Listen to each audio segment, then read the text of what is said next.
Hi friends, welcome back to Nobody Knows Podcast, dedicated to the ones who are still trying to figure it all out in life. Happy 2025, we made it. We're in a fresh, brand new year, and I feel like it's very, very exciting. We're gonna get into all of New Year's stuff shortly, but if this is your first time listening, hello! I feel like this is the perfect time for you to start listening. It's a fresh year, fresh new batch of topics. Thanks so much for tuning in. I'm Juliana, and I am a 29-year-old soon to be 30-year-old, but again, we'll get into that further in this episode, who has consistently felt lost in life and like I've always been behind as I navigated my 20s. I created Nobody Knows to share my experiences and advice in hopes that we can relate to one another and to normalize that we're all just doing our best to find our way. We also have guests on here from time to time to spice things up with a different perspective, knowledge, expertise of just figuring it all out. And as a side note, I am very, very, very excited about our guests for 2025. I've told myself that the sky is the limit, and I was a little bit delulu when I was making my list. I wanted to just jot down a bunch of names that I would love to have on here. And like I said, I told myself, just dream big. Even if it's very unrealistic to get said person on the pod, write their name down because you never know. And I feel like by putting their name down and having them in my subconscious, it might manifest them coming on here. But if you have any ideas or you're like, oh, that person would be really great for the podcast, definitely let me know. You can either email me, that is in the show notes, or you can also comment on Spotify if you're listening on that platform. And if you have been loving this podcast, make sure you're following on Apple Podcasts, Spotify, and on YouTube. And lastly, I would always love your feedback for Nobody Knows Podcast, and the best way to show your support is either through a 5-star review on either listening platform, so on Spotify or Apple Podcasts, or you can also write to me directly on Instagram at Nobody Knows Podcast and on TikTok at Nobody Knows Podcast, followed by an underscore. Words of affirmation are my love language, so please write to me. And also something that I always like to shout out is that we also have an official website. You can visit at nobodyknowspodcast.ca, and you can also sign up for our newsletter so that you'll be the first to hear about new episodes, special guests, and exclusive updates. So every episode, we do something that brings us together and normalizes that none of us have life figured out. Sometimes we review a Reddit submission from a complete stranger that might be struggling through something that you're going through. So we always share that and just chat about that experience. Maybe we can find some sort of nugget or a silver lining or some sort of lesson in that stranger's experience. Other times we'll hear from listeners and their life experiences. Again, my DMs are always open on socials. So if you're ever wanting to share your experience on the pod, you can do so. And I'm also happy to share it anonymously. And sometimes we just need to do good old-fashioned internal reflection. So we'll do a journal prompt. And I keep struggling to figure out a name for this segment. Maybe in 2025 we'll figure out the name for this sort of brainstorming, collaboration, sharing our life stories segment. So if you also have an idea of what to call this, please let me know because I am stumped. Today we're going to do a journal prompt as I think it's quite fitting for the new year. I've been seeing this question all over socials, and the question or journal prompt is, if you could use just one word to describe 2024, your year last year, what would it be? For me, I think my word would be satisfactory. It's kind of depressing. It's a little bit down in the dumps. I did have a lot of incredible experiences in 2024. However, the overall mood for the year was low and dreary for me. I found my love for Pilates and yoga, and I went to several therapy sessions, but I feel like I really wasn't focused on myself or even in tune with myself or my body. And I think a large part of that obviously had to do with my job. It was a big energy sucker, but I just stayed and didn't really do anything about it, and that is all on me. No one else is to blame except me. I take full responsibility for that. And then because I decided to stay, eventually got laid off, which I think further put a big damper on my mood for the entire year. I've also never been laid off in my life, so that was also a bit of a ego check or a kick to my ego, if you will. But I feel like this year I want to make a change in being more in tune with my body and really taking responsibility for my life and how I want to live it. And I'm not necessarily setting New Year's resolutions. Again, to each their own. If New Year's resolutions work for you, great. I fully support you doing them. For me, they never really work because I also set really unrealistic expectations or unrealistic New Year's resolutions, and then I fail them halfway through January. Or sometimes I make it to January, but then I never keep them for the rest of the year. but I am committed to exercises that will get me back in tune with me. And that is what I want to chat with you all today. Again, I think it's very fitting. First episode of 2025. So this one's going to be a little bit more of a yappy episode.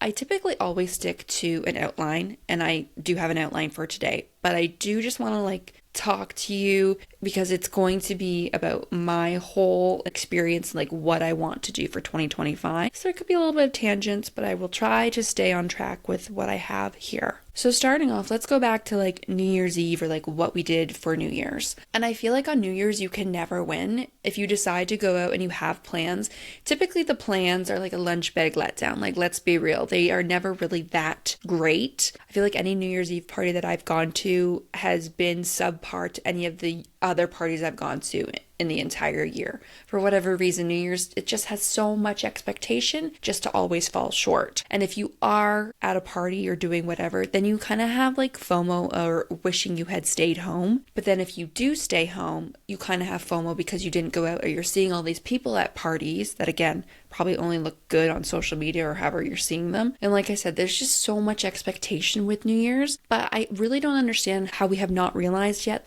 with the holidays, with Christmas in particular, for me, there's so much hustle and bustle, and then I'm expected to go out and then put in so much energy and effort into celebrating the new year. Realistically, it should be a time that we're more focused on relaxing and taking it easy and just doing stuff at home. I feel like I'm slowly just starting to clue into this. I just never understand how everyone has so much energy to celebrate New Year's, especially after the really busy holidays. So Brendan and I this year decided to stay in for New Year's, which I think is a very big decision, and we most certainly did not take it lightly. We had an invitation to 2 different New Year's Eve parties, but after doing 4 Christmases, there were 2 on my side, 1 on Brendan's side, and then just 1 for me and Brendan as well. Also, we had to celebrate Brendan's dad's 60th. So there's a lot of parties, lots of things going on. We were literal zombies. Also take account that those 4 Christmases and the 60th birthday party were within 1 week. So lots of traveling, lots of socializing. My social battery was at 0. So we decided to stay in. We said no to the 2 invitations that we got, and we made some apps. We ordered pizza and sushi, and we just stayed in and we snuggled with Lair Bear. And at the beginning of the night, I did feel like I had a little bit of FOMO because we didn't really know what to do with ourselves. Typically from 3 till 7, that's when you're getting ready. You're going out to the New Year's Eve parties and you're first socializing with everyone. And for us, we just were at home and kind of doing our thing. And we kind of looked at each other. We're so what do you want to do? And Brendan was well, I don't know. What do you want to do? And so we just kind of sat there, which was nice. Reflecting on it, it was nice, but it was just uncomfortable. It was new. It was different. And this was also my first New Year's that I was not hanging out with one of my best friends, Maddie. We realized that unbeknownst to us, we had celebrated 11 years of New Year's together in a row. So this was the first New Year's in 11 years that we would not be spending it with each other. And that made me actually sad because I also found this out on New Year's Eve. I was oh no, I kind of just ruined this unintentional tradition that we had set. So I promised her next year, I guess this year, 2025, New Year's, we will spend it together and that we both each get 1 out. So I've already used my out. Clearly. Next year, this year, we'll celebrate it together and hopefully continue that tradition on. But that kind of made me sad too. But once we got dinner and we started to snuggle in, it got a little bit later. It was actually a lot of fun and very rejuvenating and low-key and casual. And we watched Andy Cohen and Anderson Cooper. I don't know if you've ever watched that on New Year's Eve, but their show is just so freaking funny. Their dynamic is the best. They are so hilarious. I love them. It was definitely one of the highlights of our evenings. We were hooked. The other great part is that we did not drink too much. And this is another thing. We're not big drinkers to begin with, Brendan and I. We don't drink at home. We do have obviously alcohol in the house. It's not like we are sober or anything. But on a Tuesday or even a Friday night, if we're at home, we're not ones to be oh, do you want to open up a bottle of wine or have a casual beverage? It's typically only if we're ever hosting or having company over, or if we're going out to eat that we'll ever drink. But every New Year's, we're always oh, maybe we should cut back on drinking. And it's kind of a catch-22 because it's well, we don't drink a lot to begin with. So why are we restricting ourselves? Because everyone else does it, we do it. But then it's well, if I do want to have a casual drink, like once in the month that I'm like, well, I can't have it because I'm restricting myself. And then I feel guilty if I do want to have it. Anyways, that's just something that I was thinking about too. But staying at home, we also didn't really drink a lot. So the next morning I woke up rejuvenated, bright-eyed, and bushy-tailed. I was ready to enjoy my full New Year's Day. Whereas last year, reflecting on New Year's when I woke up, I was severely hungover, and like my New Year's didn't really start until January 2nd, which also fair. If you woke up hungover on January 1st, I have been there and I do not judge you, but I've also never just experienced waking up not hungover and ready to take on the day. So it was a nice change of pace. I felt really good. I was excited for the new year and not groggy and grumpy. And like I said at the beginning of this episode, 2024 was really not my year. There were some good things about it. I feel like everyone else had a way better 2024 than I did because the amount of highlight reels that I saw the past few weeks was like the limit did not exist. It was a lot. And I am all for supporting others during these big and exciting moments in their lives. However, when we only show the highs, and especially at a time of the year that's very fragile and sensitive and already feels super, super hopeful, I feel like it can be kind of dangerous to just show all of the highs. And it's also not entirely true. I can only go off my experience, but for me to only show my highs to you would be a complete big fat lie. Like, there are a lot of things in 2024 that did not go well for me, and if I cut those out, you would be like, wow, this girl's living her best life. And again, it's not that true. So I really struggled to see all of these highlight reels the past few weeks, and I felt like really guilty, jealous, even like ungrateful for what I had experienced that was good in 2024. And those are yucky feelings, but they are also completely natural and like they should be felt to some sort of degree, especially when you're being bombarded with that type of content on social media. So I've made it my mission to not only highlight the highs in my life or like the highlight reel in my life, but to also be a little bit more honest and show the lows of my 2024. And I did a reel and like a video on TikTok. So if you're interested, you can go see that, or you can listen to the next few minutes because I'm going to share it here as well. But also, if you are triggered by any of this content, you can just skip through this and go to the next chapter of this episode because this little part is not going to be the entirety of the episode. So the highs for 2024 were I went to New York City. Brendan and I went a weekend after my birthday. It was kind of like a birthday trip or just something for us to do in springtime. And that was such a fun trip. We just went for a weekend. It was pretty quick, but we got to see a lot and the weather was beautiful. We had such yummy food, got to do some experiences like went to Broadway, rode bikes, went to the 9/11 memorial, like so many unique experiences that we got to do. So that was definitely my first highlight. Second highlight was that I got my best friend Danica married. I mean, like I didn't do it. She obviously did it, but I got to help her. I was in her bridal party and that was a really fun experience. Obviously, we did her bachelorette in Nashville in 2024 and that was like so much fun. Had her shower and then obviously got her married and that was just such a beautiful day and a highlight of 2024 for me. Another one was that Brendan and I celebrated our second anniversary. Although had you asked me a few days ago when I was writing out this outline, I thought it was 3 years. Guys, I'm so bad at remembering how long we have been together and I never thought I would be that person in my long-term relationship, but here I am. But it's just so much time has been compounded of us living together and meeting and traveling and doing long distance that I just have no concept of how long we've been together. So Brennan kindly corrected me that we have only been together for 2 years. It will be 3 years obviously this year, but we celebrated our second year anniversary. That was very special to us. Longest amount of time I've been in a relationship, and I hope it will be the last time I'm celebrating a second anniversary. I also started drawing again, so I signed myself up for art classes here in town, and they were in person, so every week I had to go get myself out of the house, and I started drawing, and I really loved it. And I found out that I'm like not too bad at it, so I did a first drawing class, and then there was a follow-up class that I eventually took, and that was really great, and I'm hoping in 2025 I can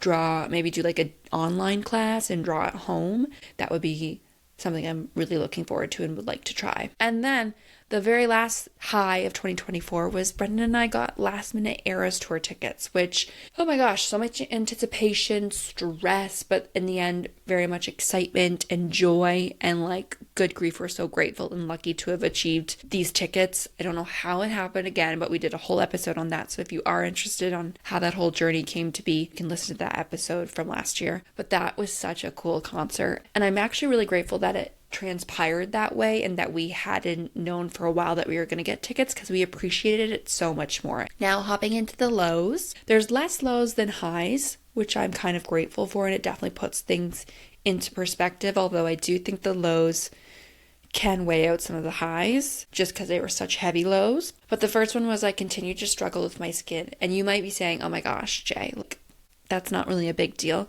But I have been struggling with my skin all of my 20s. And like I said, I'm going to be turning 30 this year. So that's 10 years of struggling with your skin. And if you have ever had skin issues, you will know of what a mental toll it takes on you. For 2025, I'm going to do an episode on my skincare journey. I think that will be very soon that I'm going to do that episode. So if you're interested, definitely recommend you sticking around. But last year was just really difficult to figure out another root cause of why my skin was breaking out. And I think, knock on wood, that I figured it out, but that was just extremely draining and took a very large mental toll on me last year. The next low was that Larry entered his terrible teens. I don't know what you want to call it. He's turning 2 in a couple of days, so it wasn't technically his terrible 2s, but I believe our trainer called it his terrible teens. Once he's grown out the first few months of puppyhood, he's still technically a puppy, but he's maturing a little bit more, and he starts to develop his full personality. And let me tell you, he's a bit of a diva. He is sassy. Our trainer called him sassy. I think she called him sassy and tenacious and fiery and feisty. That is Larry. And I'm so happy that he's developed his full-on personality. But holy crap, it's very hard to take him on walks, have him around other dogs, even other people, children. He's always on the leash when he's with me with children because just can't trust him. He's an animal still. So that was also a bit challenging for us to deal with last year. Luckily, we did find our wonderful trainer, Claire. She is amazing if you're in the GTA area. Also, she does virtual, so if you're really anywhere in the world, she can work with you, but we went for in-person training with her and life-changing. Larry can still be reactive, but we at least know now the root cause of it and how to work with him and like what he is ready for and what he's not ready for. And that's a really good feeling to understand him a little bit more. But still, it's a work in progress. I feel like we're always going to be working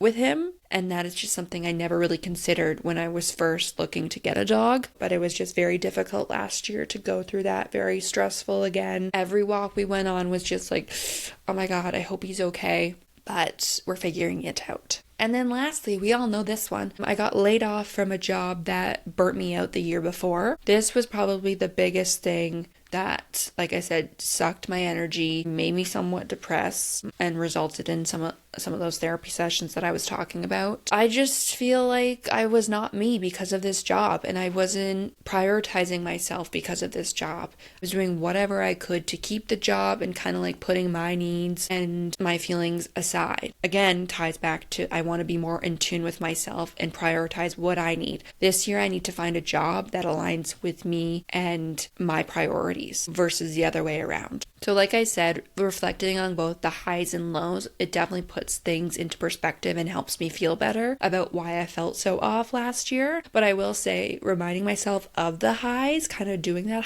highlight reel in my head, does take a bit of the pain away from some of those lows. So now that we've done some reflecting of last year, I want to know what you're looking forward to this year. So 2025. Have you given any thought of it? Maybe you haven't yet, but you want to. If you're listening to this on Monday, I feel like 2025 hasn't started until today. So you have a lot of time still to reflect on 2025. And I know it's very cliche, but I do love the start of a new year. Feels like a new beginning. The slate is wiped completely clean and you are in charge of what you want to do. Of course, you never need like a new year, a new month, or even a new week to do what you want to do.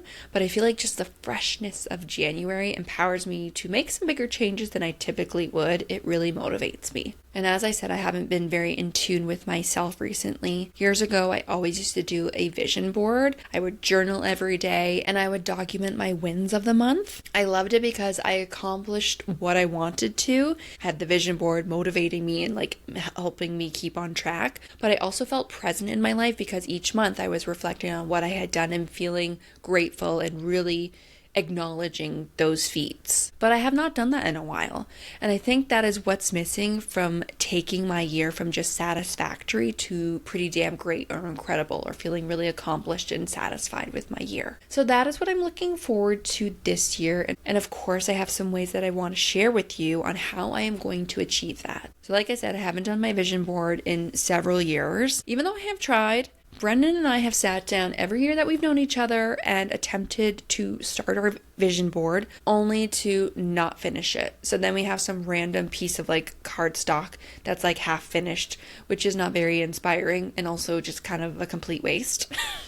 I also find vision boards so messy. I know that's the purpose, like cutting out all the magazines and the photos and whatever, but like it does me more harm than good now. I want something that's quick and fast that I can just put up and I'm on my way with my year. So this year, instead of completing a vision board, I'm going to complete a bingo card.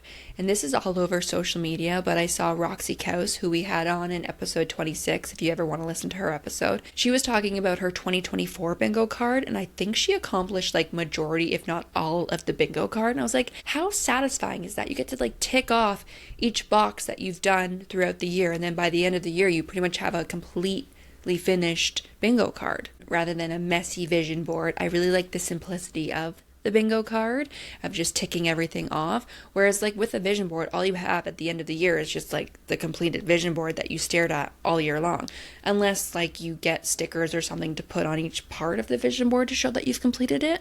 But for me, I just really like the idea of being able to check things off. I'm very enticed by that. I think it will be very motivating. So that is what I'm going to try this year. And I've not printed off my 2025 bingo card yet because we're also doing No Spend January and I don't have a printer at home, so that's going to cost some money. But I will do it on Canva so I can get started in January, and then February I'll print it out so I can hang it up. But I have brainstormed everything I want to put on and I want to share it with you. So here it goes. First thing I want to do is I want to start journaling again. Like I said, it doesn't have to be like a journal prompt or anything like that. We can save that for here. But I want to just put pen to paper, whatever I'm feeling that day. I would love to have the idea of doing it daily. I don't want to quantify it because then I'll feel defeated if I don't stick to that. So I just want to start journaling again. Another thing on my bingo card is I want to be consistent with this podcast. I don't think I said this on the actual podcast, but I did on socials. Last year I had a goal of doing 26 episodes. So that would have been an episode bi-weekly. And I did do that. And I was incredibly proud of myself because the year prior I was not as consistent as I like to be. I really didn't have a sort of podcast frequency, a good consistent basis of releasing episodes. And so last year I proved to myself that I could do that, and I did do it. So this year I want to continue that. So we're going to do another 26 episodes. Another thing on my bingo card is I want to spend another year with my beast, and that is my car. I don't make the rules, but hot girls drive beaters. They drive old cars. I don't know what to tell you, but I still have the same car that I learned how to drive on 11, I don't know how old it is. It must be 10 or 11 years old. So 11 years ago that I first got my license with, I have that car still, and I still drive it. And she has treated me so well. Obviously, it was originally my parents' car, so they paid off the entire car payment. It's fully paid for, and now I have no car payment. All I have to pay for is my insurance, and that's great because paying for a car payment is bloody expensive. And right now, I'm not really wanting to spend that. So I'm happy to just pay for my car insurance, obviously paying for like maintenance on the car, putting snow tires on, things like that. I'm happy to pay for. And I would love it if we could get through another year together. Next thing on my bingo card for 2025 is finding a job. I have started applying for jobs. I gave myself the rest of 2024 when I got laid off in October to just do whatever, feel my feels, relax, soak it all in, really enjoy the holidays without stressing about work. And so now that we're in a new year, I'm ready to start looking again. Of course, I have some requirements on my end of what is a suitable job for me, but I've started applying and I'm excited for when I do find the right job. Another thing on my bingo card is listening to Lady Gaga's new album that is coming out in February, I'm pretty sure, and I'm very excited. I am such a little monster through and through. Ever since 2008, when my mom bought me the Fame CD in her Buick, I'm pretty sure, I put it in, and oh my gosh, I was like, I'm in love with this woman. I know she's going to be the biggest pop star ever. And what can I say? She is. So I'm very excited to listen to LG7. If anyone who is listening to this is a little monster, slay. I appreciate you. And I hope you're just as excited too. Ooh, this one's a fun one. So another thing on my 2025 bingo card is getting engaged. I obviously don't have a say on when that happens, but Brendan and I have talked, and we're at the point in our relationship now when that is the next natural step that we both feel like we're ready for. So I'm just waiting. You'll know when I know. So that is something that would be really fun for me to check off my 2025 bingo card. Another thing is that I would love to continue to declutter and update the house. We have made a lot of adjustments and small DIYs in this house. Of course, this was Brendan's home, and then I moved in and really got my elbows out and like made some space for myself in here, as well as he definitely helped me do that too. I would love it if we continue making this house our own home, and I'm excited to see what we decide to do in 2025. The next thing on my bingo card is I want to figure out a way to monetize this podcast. We have grown this community. This will be my 3rd year of podcasting with Nobody Knows, and so I need to be strategic, and I want to figure out a way that we can start to bring some money here, so that maybe eventually, fingers crossed, my long-time goal is that eventually this could be my full-time job. I could be a full-time creator for Nobody Knows, but we got to start small. And the first step is monetizing small. It doesn't have to be a lot of money. Just like a few dollars here and there, that I could be really proud of, and that would allow me to check off that box for 2025. Another thing I'd like to add to my bingo card is building my emergency and sinking funds. Slowly but surely, year over year, started to build up my investments, but I did my investments first, which is kind of a backwards way. Typically, if you listen to any sort of financial experts, you should really be focusing on like your emergency and sinking funds, and I don't necessarily have those built out to where I want them to be, so I want to continue growing those this year. Also, the only reason I am financially savvy or as involved as I am now is because of OU Budget, and she has a specific episode. I can't remember which episode it is off the top of my head, but she has a Nobody Knows episode on here. And if you are also wanting to take advantage and just be knowledgeable about your finances, I 100% recommend listening to that episode. I'll put it in the show notes down below and you can check that out. Deidre highlights so many easy and achievable tips that you can do to really be in tune with what the heck is going on in your bank account. Ooh, this one's a fun one. So another thing I have on my 2025 bingo card is turning 30. That's not going to be really difficult because it's just going to be another day, but I'm going to turn 30 this year. So eventually then we'll have to change my intro and be like I'm a 30-year-old, but for now I'm still a 29-year-old.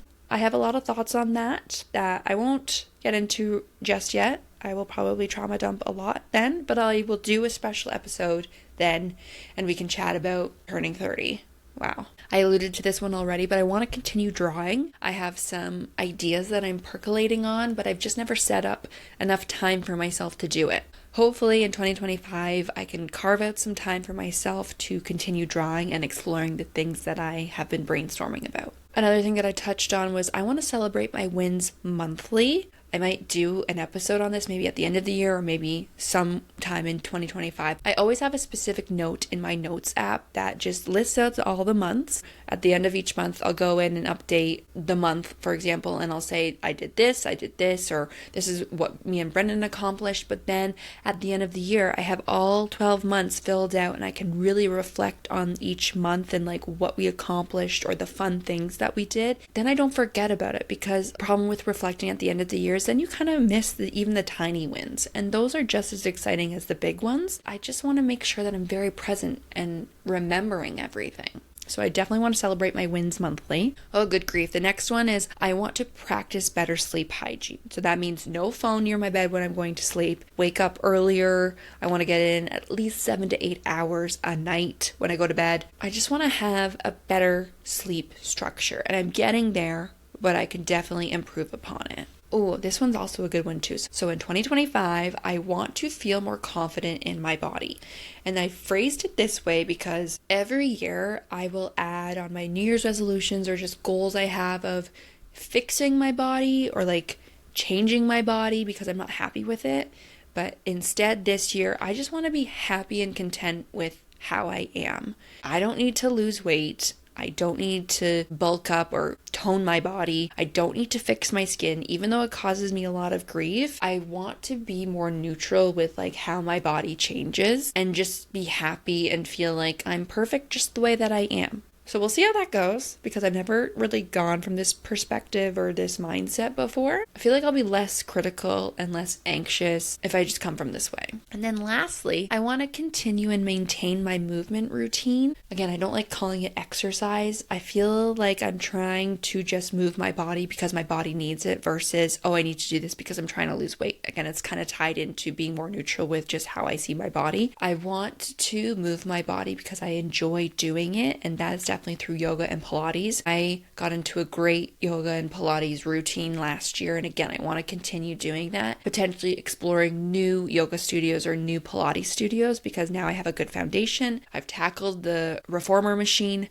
so I feel confident in my strength and what I have already here. So let's go out and kind of push my boundaries of trying new instructors, trying new studios, and seeing how that goes. Some of those are pretty big feats, but I know that I can achieve them. As I was talking about my emergency and sinking funds, one of the things we're doing in January is a no spend January. We had planned to do it in January for kind of a few reasons. We found that we received so much stuff from Christmas that of course we're grateful for. We love getting gifts, but we found some of it we really don't need on top of stuff we already have in our house that we don't need. So it's just like stuff on top of stuff. And it made us look at our own spending again of what we already own and kind of be like, we really need to just stop spending our money on shit we don't need. And especially going into the new year when we've just received all of this stuff for Christmas, I feel like January is a very easy month to just reduce or restrict our spending. We have so much stuff here that we can just use. As well as I feel like in December, it's just excessive amounts of everything.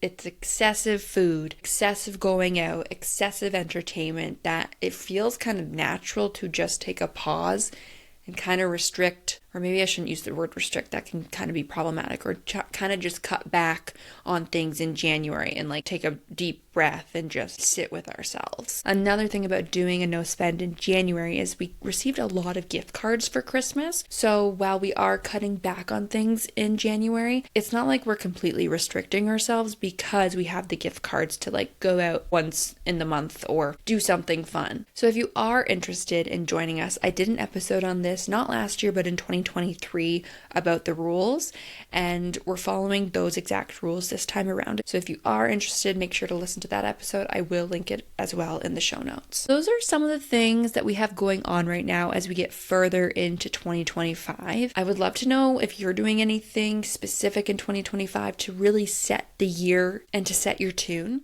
And as always, I appreciate you listening and tuning in, and I am so excited for what's to come with our community this year. If you feel inclined, I would love your feedback on this episode. Please share this episode too with someone who might not know about Nobody Knows yet and have them join our community. And make sure you're following on Apple Podcasts, Spotify, and YouTube. And let's connect on Instagram at Nobody Knows Podcast and on TikTok at Nobody Knows Podcast followed by an underscore. Until next time, friends, bye!